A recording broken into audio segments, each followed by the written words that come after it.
Je suis Faiza Iliane, Queen. Je suis une jeune artiste, mais également étudiante à l'Université de Goma. Je fais la 3e année de graduée dans la faculté de droit. Je suis née le 30 juin 2000 dans la ville de Goma, la province du Nord Kivu, en République démocratique du Congo.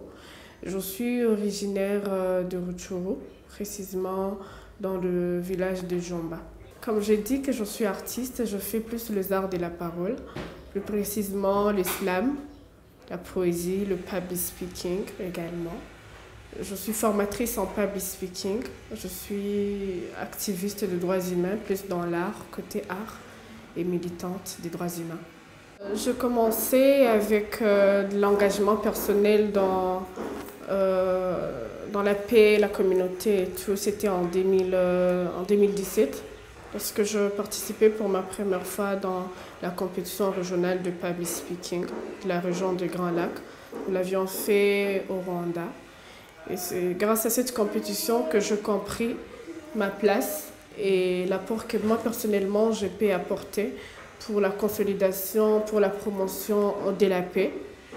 Et à part ça, en 2019, j'ai commencé l'art, le slam. Et grâce au slam, aujourd'hui, j'ai un projet que je fais qui s'appelle Slam na Barabara. C'est un projet en soi qui me permet d'aller vers le public pour leur donner le message que j'apporte dans l'islam, mais également appeler d'autres personnes à user de leur liberté d'expression pour dénoncer les violences, pour parler, s'exprimer, se décharger et de donner leur point de vue par rapport à la situation sécuritaire, tout ce qui marche et tout ce qui ne marche pas, et voir comment est-ce qu'ensemble on peut travailler et améliorer les choses. En fait, chez nous, Barabara, en fait, c'est un mot swahili qui veut dire la rue. Alors quand je dis slam na Barabara, en soi, c'est seulement slam dans la rue.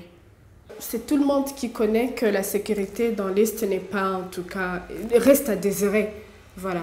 Et que moi, je me dis, qu'est-ce que moi je peux faire pour que je puisse vivre personnellement, moi, en paix. Et à part ça, personnellement, qu'est-ce que je peux faire pour l'autre, pour que l'autre puisse aussi vivre en paix.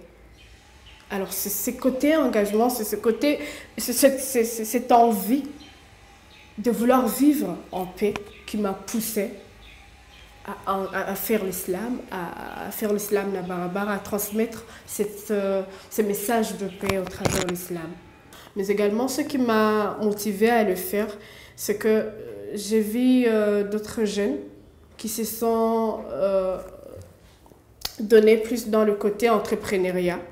Ils se disent, alors nous, au lieu d'aller voler, nous on s'est dit, on crée ça, parce qu'on pense que ça peut nous aider à ne pas voler, à garder même la sécurité. Genre, on ne sera plus un problème pour les autres, mais on pourra déjà côté ne pas voler, c'est déjà bien parce qu'on élimine déjà ça, et que ça pourra permettre à ce que les autres puissent vivre en quiétude, que nous aussi on peut gagner notre vie d'une manière honnête.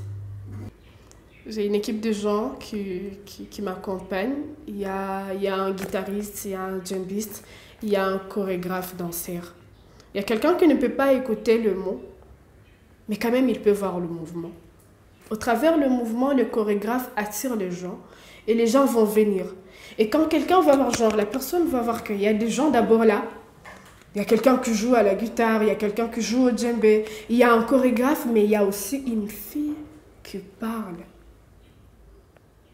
Cette personne sera intéressée et va venir. Et c'est ce qui se passe souvent. Et vous allez voir que les gens, quand ils vont venir, bon voilà, ils seront d'abord étonnés de voir ce qui se passe et ils seront obligés de vouloir comprendre qu'est-ce qui se passe en réalité. Et cette envie de vouloir comprendre leur pousse petit à petit à s'accrocher. Parce qu'ils vont écouter même le message, ils vont se dire voilà, je reste et j'écoute jusqu'à la fin.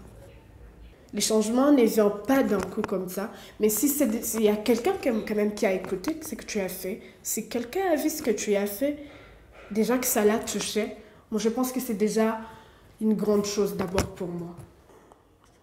Avec Youth Lab, pour moi d'abord c'est une opportunité à saisir. Je pense déjà qu'avec les formations que je vais recevoir de YouthLab, vont me permettre de concevoir d'autres projets. C'est-à-dire, j'aurai notre paradigme, en fait, notre façon d'accomplir même mon combat. Parce que je sens qu'il y a quelque chose qui manque, que je ne sais pas encore, mais il y a quelque chose qui manque et que je sais que je vais recevoir de YouthLab. Et c'est après les formations que j'aurai de YouthLab que je pourrai concevoir d'autres projets qui vont aller dans le cadre toujours de la paix, de la consolidation de la paix.